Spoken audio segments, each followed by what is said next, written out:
చంద్రబాబు నాయుడు గారి మాట ఎవరైతే వినరో వారి పరిస్థితి ఇది. రాష్ట్రంలో ఎంతటి దుర్మార్గపు పాలన నడుస్తూ ఉంది అని చెప్పడానికి ఇవన్నీ కూడా ఉదాహరణలు. కేవలం తన మోచేతి నీళ్లు తాగే అధికారాన్ని మాత్రమే తాను పెట్టుకొని వాళ్ళను కరప్షన్లో భాగస్వాములను చేసుకుని ఈరోజు రాష్ట్రంలో పరిస్థితి ఏమిటి అని అంటే డిఐజీ అనేవాడు మాఫియా డాన్. ఆ జోన్కు ఆయన కింద సిఐలు, ఓ డిఎస్పి, అదే ఆయన ఆర్మీ. ఆ నియోజకవర్గంలో జరిగే ఇసుక కానీ, నియోజకవర్గంలో జరిగే మద్యం కానీ, ఆ మద్యం బెల్ట్ షాపులు నిర్వహించాలన్నా దాని పర్మిషన్లు కానీ, ఆ నియోజకవర్గ స్థాయిలో ఏ పరిశ్రమ నడవాలన్నా కూడా ఎమ్మెల్యేకి ఇచ్చే కప్పం దాకా, ఆ నియోజకవర్గంలో పేకాట క్లబ్బులు నడిపే విషయంలో కానీ, ఏ విషయంలోనైనా కానీ డిఐజీలు ఆధ్వర్యంలో సిఐలు డబ్బులు కలెక్ట్ చేస్తారు. వీళ్ళు ఎమ్మెల్యేలకు ఇస్తా ఉన్నారు రివర్స్.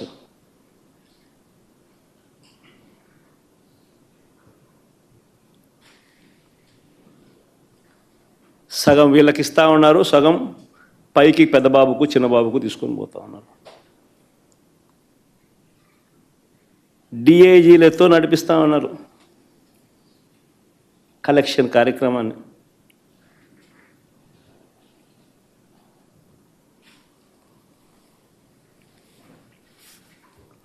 ఇవన్నీ చూసి భరించలేక కొంతమంది ఐపీఎస్ అధికారులు ఈ మధ్యకాలంలోనే చూసాం. Siddharth Kaushal youngster, young IPS officer రాజీనామాలు చేసి వెళ్ళిపోతున్నారు వీఆర్ఎస్లు తీసుకొని. ఎందుకంటే ఆయన ఢిల్లీకి పోవడానికి రిలీవ్ చేయడు, ఎన్ఓసీ ఇవ్వడు.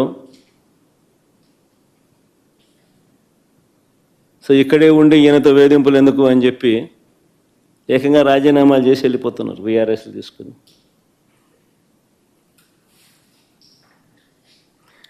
ఏ ప్రభుత్వమైనా గట్టిగా పని చేస్తే, ఏ ప్రభుత్వంలో అయినా పోలీసు వ్యవస్థ అన్నది గట్టిగా ఉంటే నేరాలు చేసేవాళ్ళు రాష్ట్రం వదిలిపెట్టి వెళ్ళిపోతారు. కానీ ఇక్కడ మాత్రం మన రాష్ట్రంలో పోలీసులు రాష్ట్రాన్ని వదిలిపెట్టి వెళ్ళిపోతున్నారు మంచి ఆఫీసర్లు.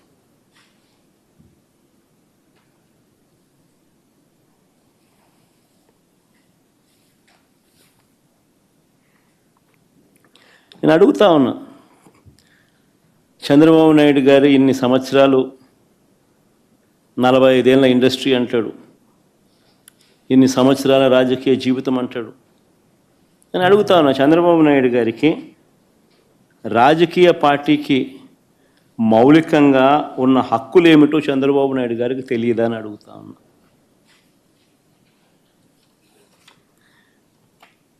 మరి పెద్ద మనిషి ఇన్నాళ్ళు రాజకీయాలు ఎలా చేశాడని అడుగుతా ఉన్నా.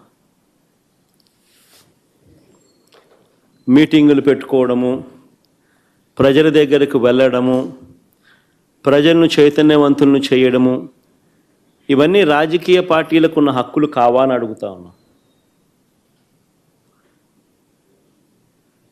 ప్రభుత్వం ఏదైనా అన్యాయం చేసినా, ప్రభుత్వం వల్ల ఏదైనా నష్టం జరిగినా, ప్రభుత్వం ఏదైనా మోసం చేసినా ఆ ప్రభుత్వాన్ని ప్రశ్నించే హక్కు రాజకీయ పార్టీలకు లేదా అని అడుగుతా ఉన్నా.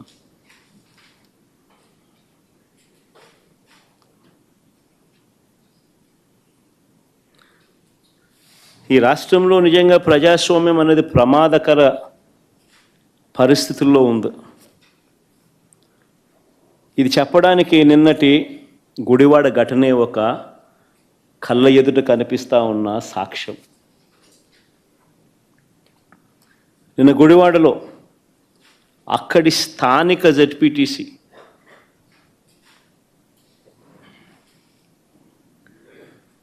కృష్ణా జిల్లా పరిషత్ చైర్పర్సన్ ఒక బీసీ మహిళ నా సోదరి హారిక.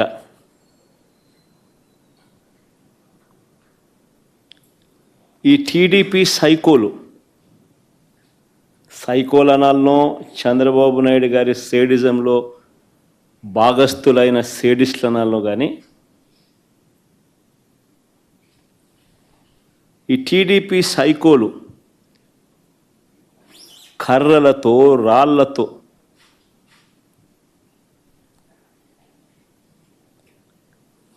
దాడి చేసిన ఘటన. ఆమె చేసిన తప్పేమిటి అని అడుగుతా ఉన్నా. ఆమె చేసిన తప్పేమిటి అని అడుగుతా ఉన్నా. ఎందుకు ఆమె మీద దాడి చేశారు? ఎందుకు దుర్భాషలాడారు? ఎందుకు నోటుకొచ్చినట్టు అనరాని మాటలతో ఆమెను తిట్టారు అని అడుగుతా ఉన్నా. చంద్రబాబు చేసిన మోసాలను నిలదీస్తూ, ఏమైనా అయ్యా నీ సూపర్ 6లు, సూపర్ 7లు, రీకాలింగ్ చంద్రబాబుస్ మేనిఫెస్టో, చంద్రబాబు నాయుడు గారి మేనిఫెస్టోను గుర్తు తెచ్చుకుంటూ అనే కార్యక్రమంలో పాలుపంచుకుంటూ, చంద్రబాబు నాయుడు గారిని ఈ సంవత్సర కాలంలో జరిగిన నష్టం, మా ప్రజలకు, మాకు, మా వాళ్లకు ఇంత నష్టం జరిగింది అని చంద్రబాబు నాయుడు గారిని ప్రశ్నించే ఈ కార్యక్రమం ఏర్పాటు చేస్తే ఆ కార్యక్రమానికి వెళ్తూ ఉందాము. తప్పేముంది?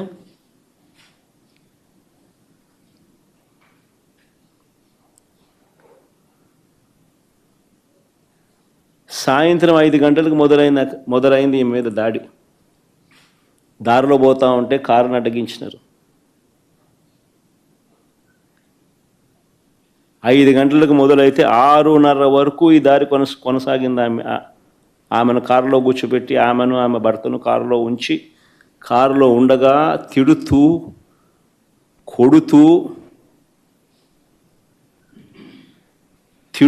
కొడుతూ కారు అద్దాలను ధ్వంసం చేస్తూ, ఆశ్చర్యం ఏంటంటే ఇవన్నీ పోలీసుల సమక్షంలోనే జరుగుతూ ఉన్నాయి. పోలీసులు ప్రేక్షక పాత్ర పోషిస్తూ ఉన్నారు.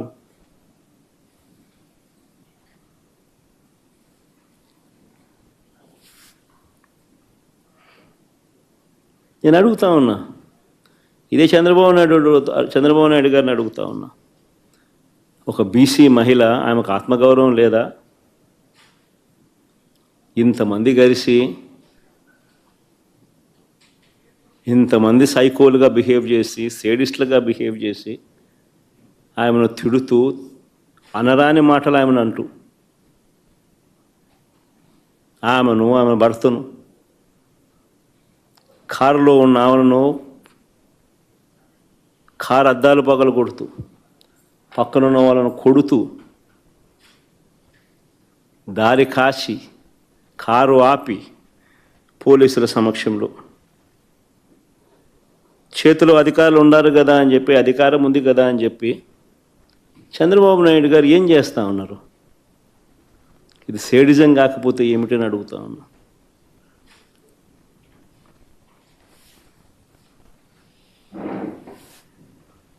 పైగా ఇంతటి హేయమైన దాడి చేసి, సిగ్గు లేకుండా దుర్భాషలాడి, ఒక బీసీ మహిళను, నా చెల్లి హారికను పట్టుకొని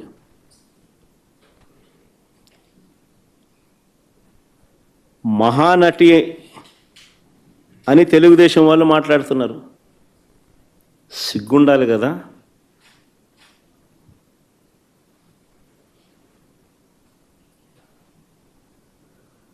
మీరు తప్పు చేసి, అనకూడని మాటలు మీరంటూ, కారద్దాలు పగులుకొట్టి, దాడి చేసి ఆమెను మహానటి అంటారు.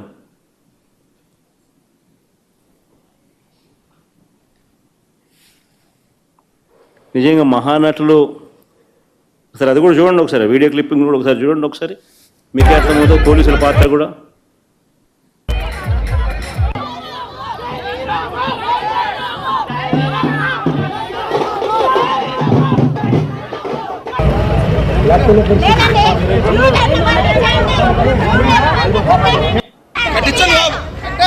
కట్టించడం లాగచ్చడం జరగాల్సిందే. కట్టాలాగా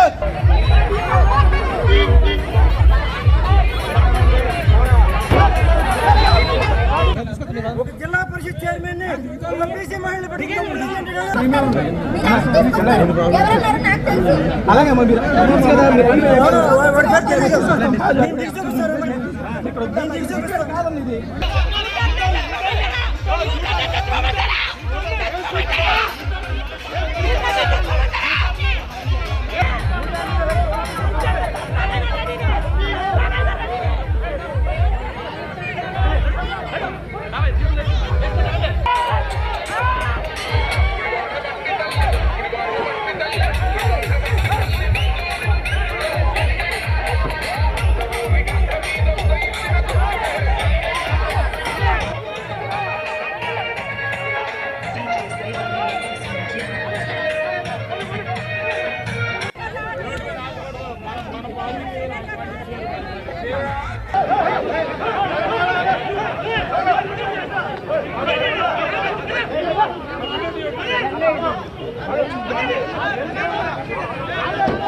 ఆశ్చర్యం నిజంగా.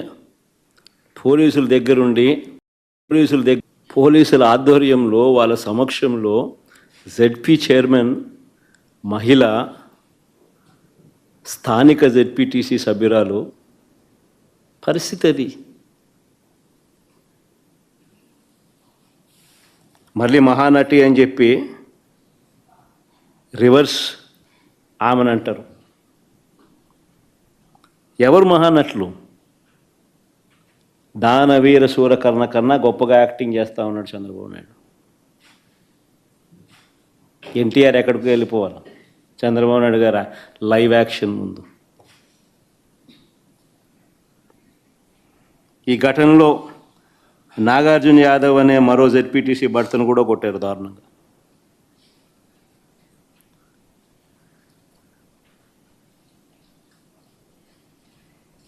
ఆశ్చర్యం ఏమిటంటే ఇంత దారుణంగా హారికను టీడీపీకి చెందిన సేడిస్టులు దాడి చేసినట్టుగా చాలా స్పష్టంగా వీడియోలు కనిపిస్తూ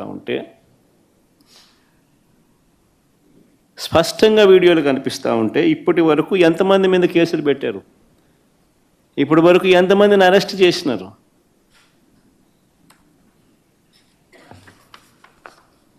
ఎవరిని అరెస్ట్ చేయాల? కారణం ఏంటంటే వీళ్ళే దగ్గర నుండి పంపించినారు, పైనుంచి ఫోన్లు చేసి చెయ్యండి అని చెప్పి వీళ్ళని. ఎందుకంటే 8వ తారీఖున పేరుని నాని ఏదో ఒక సినిమా డైలాగుల గురించి ఏదో మాట్లాడాడట. 11వ తారీఖున ఇది 2 రోజుల తర్వాత 3 రోజుల తర్వాత ప్రోగ్రాము జరుగుతూ ఉంది గుడివాడలో. చంద్రబాబు నాయుడు గారి రీకాలింగ్ చంద్రబాబు మేనిఫెస్టో కార్యక్రమానికి వీళ్ళు అటెండ్ అవుతున్నారు.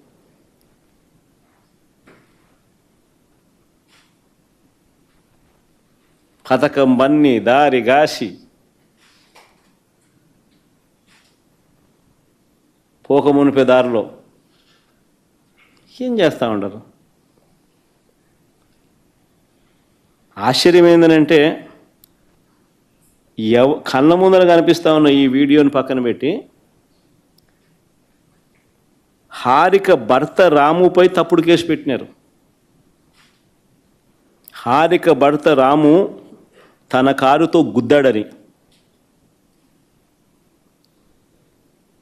మీరే ఇంతకుముందు వీడియోలు చూశారు. హారిక అండ్ రాము వెనక సీట్లో కనిపిస్తూ ఉన్నారు, ముందర సీట్లో కాదు, వెనక సీట్లో కూర్చొని ఉన్నారు వాళ్ళిద్దరు. హారిక జెడ్పీ చైర్మన్ అంటే గవర్నమెంట్ కారు, అది డ్రైవర్ గవర్నమెంట్ డ్రైవరు, గవర్నమెంట్ ఉద్యోగి, గవర్నమెంట్ కారు తోలుతూ ఉన్నారు. గవర్నమెంట్ కారులో గవర్నమెంట్ ఉద్యోగి తోలుతూ ఉన్న కారులో వీళ్ళు వెనకాల సీట్లో కూర్చొని ఉంటారు. రాము గుద్దాడు అని చెప్పి కేసు, రాము మీద తప్పుడు కేసు.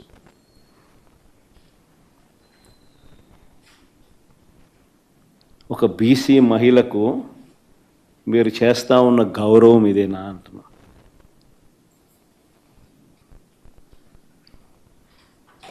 మళ్ళీ వీళ్ళు బీసీల గురించి మాట్లాడతారు. సిగ్గుండాలి, ఏడన పోయి దుంకి సావాలి వీళ్ళంతా పోయి.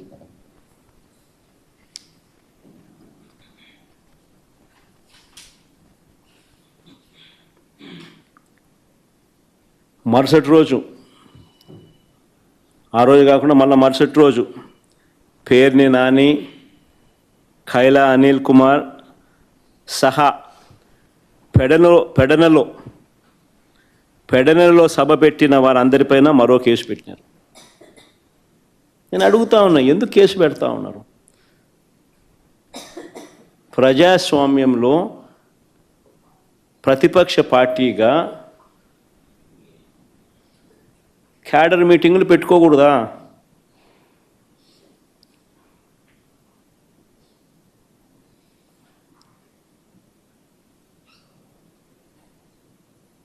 చంద్రబాబు నాయుడు గారు చేసిన మోసాలను ఆ క్యాడర్ మీటింగ్లో ప్రస్తావిస్తూ బాబు ష్యూరిటీ, మోసం గ్యారంటీ,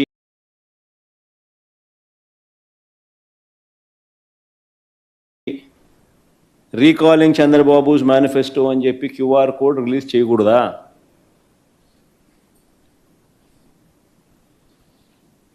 అడుగుతా ఉన్నా. ప్రజాస్వామ్యంలో ఉన్నామా లేమా అని అడుగుతా ఉన్నా.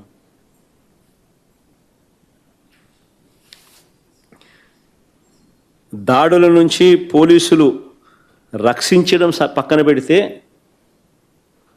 పోలీసుల సమక్షంలోనే దాడులు జరుగుతూ ఉన్నది కంటికి కనిపిస్తూ ఉంటే, ఇది సరిపోదు అన్నట్టుగా దగ్గరుండి పోలీసులే తప్పుడు కేసులు పెడతా ఉన్నారు బాధితులపై. ఇది ప్రజాస్వామ్యమేనా అని అడుగుతా ఉన్నా.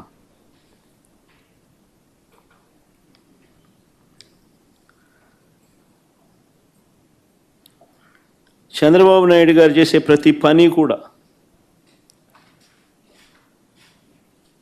టాపిక్ డైవర్ట్ చేసే ఆలోచనలతోనే చేస్తాడు. నా పర్యటనలో కూడా, ఈ మధ్య జరిగిన నా పర్యటనలు కూడా మీరు గమనిస్తే, నా ప్రతి పర్యటన కూడా టాపిక్ డైవర్ట్ చేసేందుకు ఉద్దేశపూర్వకంగా తానే గందరగోళాన్ని సృష్టించడం, ఉద్రిక్తతలను తానే రెచ్చగొట్టే కార్యక్రమం చేయడం కోసం ప్రయత్నం చేయడం,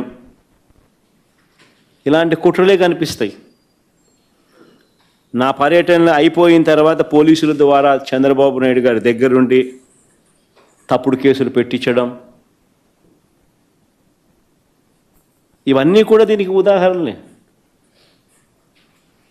మిర్చి ధరలు దారుణంగా పడిపోయిన నేపథ్యంలో ఫిబ్రవరి 19వ తారీఖున గుంటూరు మిర్చి యార్డుకి నేను వెళ్ళాను. గత ఏడాది, అంటే మా ప్రభుత్వ హయాంలో గత ఏడాది క్వింటాల్ మిర్చి ధర 21,000 నుంచి 27,000 పలికితే, చంద్రబాబు నాయుడు గారు అధికారంలోకి వచ్చిన తర్వాత మిర్చి ధరలు ఏకంగా 8 నుంచి 11,000 పడిపోయాయి. ఆ పడిపోయిన నేపథ్యంలో రైతులు కన్నీరు పెడతా ఉంటే ప్రభుత్వం తరపు నుంచి కనీసం రైతులను పరామర్శించినోడు లేడు.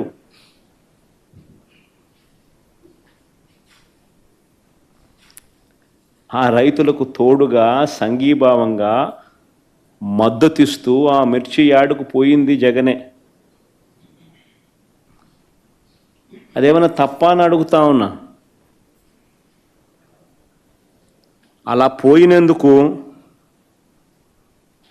పోలీసును సహకరించద్దు అని చెప్పి జెడ్ ప్లస్ కేటగిరీ సెక్యూరిటీ గ్రహీత అయిన నాకు పోలీసును విత్డ్రా చేసినాడు. అంటే ఆయన 3 వచ్చినప్పుడు police Z plus category security ఇస్తాడు, ఆయన 3 రానప్పుడు జెడ్ ప్లస్ కేటగిరీ సెక్యూరిటీని విత్డ్రా చేసుకుంటాడు.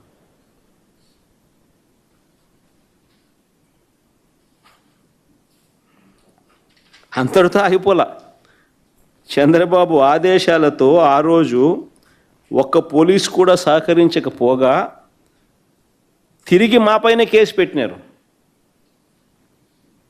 రైతులను మిర్చి యార్డ్లో పరామర్శించినందుకు మాపైనే తిరిగి కేసులు,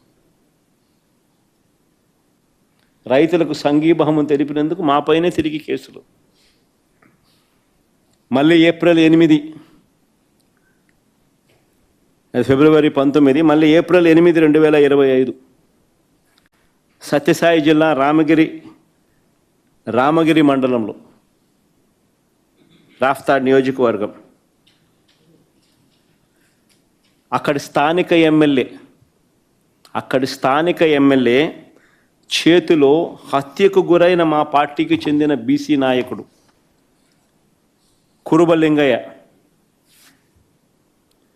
ఆ కుటుంబాన్ని పరామర్శించేందుకు నేను రాఫ్తాడ్ వెళ్ళాను. హెలిప్యాడ్ వద్ద సరైన భద్రత లేదు. జనం తాకిడితో హెలిప్యాడ్ విండ్షీల్డ్ దెబ్బతినింది. తిరిగి మనపైనే తప్పుడు ప్రచారం చేశారు. చివరికి ఆ పైలట్ల మీద కూడా రెడ్ బుక్ రాజ్యాంగాన్ని ప్రయోగించి వారిని కూడా విచారణ పేరుతో వేధించారు. రామగిరిలో నా పర్యటన తర్వాత అక్కడ మా ఇన్ఛార్జ్ తోపుదుర్తి ప్రకాష్ మీద మళ్ళా తిరిగి కేసు పెట్టినారు, రివర్స్. మా వాళ్ళను వీరు చంపినా కూడా అక్కడికి మేము వెళ్ళకూడదట, పరామర్శించకూడదట. ధర్మమేనా ఇదని అడుగుతా ఉన్నా.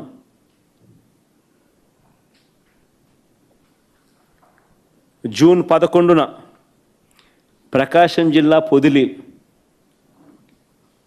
ధర లేక ఇబ్బంది పడతా ఉన్న పొగాకు రైతులను వారికి సంఘీభావంగా పొదిలికి నేను పోయిన. పొగాకు రైతు హైగ్రేడు గత సంవత్సరం 360 రూపాయలు ఉంటే ఏకంగా 220 రూపాయలకు పడిపోయింది. లో గ్రేడ్ గత ఏడాది అంటే నేడు సంవత్సరం వైఎస్ఆర్సీపీ ప్రభుత్వ హయాంలో ఉండగా 240 ఉంటే లో గ్రేడ్ అది 160కి పడిపోయింది. కొనే నాతుడు లేడు, పడిపోవడం ఒక ఎత్తు, కొనే నాతుడు లేడు. బ్లాక్ బర్లీ నేరుడు సంవత్సరం అంటే మా ప్రభుత్వ హయాంలో 180 రూపాయలు పై చిలుకుంటే 60 రూపాయలు 90 రూపాయలకు పడిపోయింది పరిస్థితులు. ఇలాంటి పరిస్థితుల మధ్య ఆ రైతులు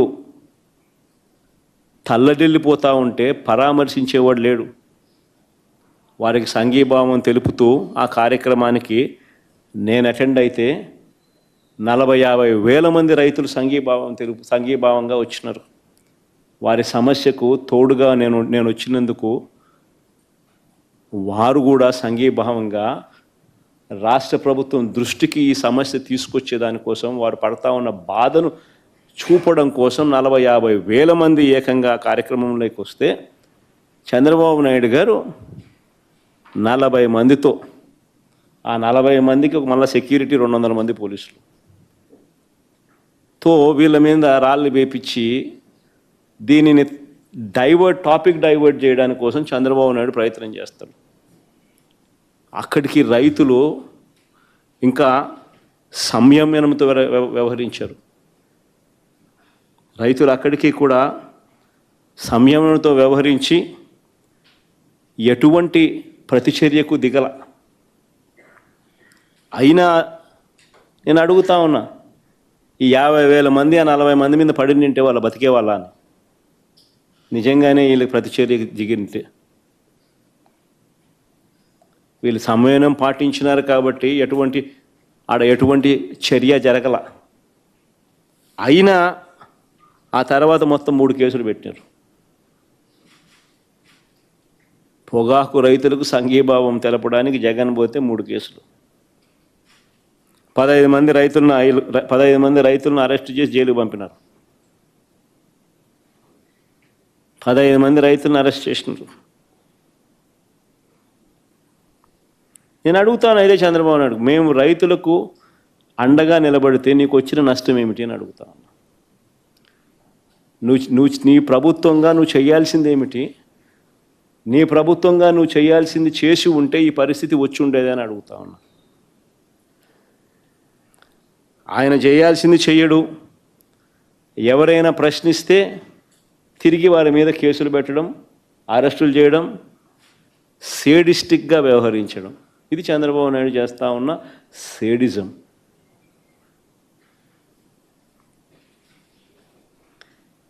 గత ఏడాది పోలీసులు వేధింపులకు గురై ఆత్మహత్య చేసుకున్న మా పార్టీ నాయకుడు కుటుంబాన్ని పరామర్శించేందుకు జూన్ 18వ తారీఖున పల్నాడు జిల్లా సత్తెనపల్లి నియోజకవర్గంలోకి రెంటపాల గ్రామానికి నేను వెళ్ళా. ఆ ప్రోగ్రాంకు చంద్రబాబు నాయుడు గారు చేసిన రభస అంతా ఇంత కాదు. నాకు ఆశ్చర్యం అనిపించింది అసలు చంద్రబాబు నాయుడు గారిని చూసినప్పుడు, ఆలోచనలు చేసి చూసినప్పుడు. నా కార్యక్రమానికి ఎవరిని రాకుండా అడ్డుకునే ప్రయత్నం ఆశ్చర్యం అనిపించింది. వస్తే ఈయనకి బాధ ఏమిటి అని. ఈయన కార్యక్రమాలకు మనుషులు ఎవరు రాకపోతే అది ఆయన బాధ. ఎందుకు మనుషులు ఆయన కార్యక్రమానికి రావడం లేదంటే దానికి కారణం ఆయన చేసిన మంచి ఏది లేదు కాబట్టి. దాన్ని సరిదిద్దుకోకుండా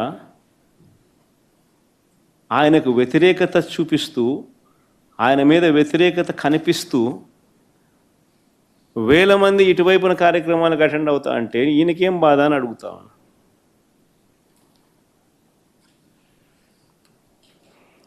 నా కార్యక్రమానికి ఎవరిని రానికుండా అడ్డుకోవడం, నాయకులకు కార్యకర్తలకు నోటీసులు ఇచ్చి బెదిరించడం, పోలీస్ స్టేషన్లలోనే ఇళ్లల్లోనే నిర్బంధించేట్టుగా చెక్ పోస్టులు పెట్టడం, లాఠీ ఛార్జీలు చేయించడం. సత్తెనపల్లిలో పొద్దున్నే టౌన్లో లాఠీ ఛార్జ్, పొద్దున్నే భయం పెట్టేందుకు.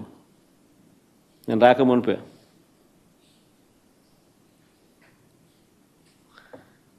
కార్యక్రమానికి పోలీసులు భద్రత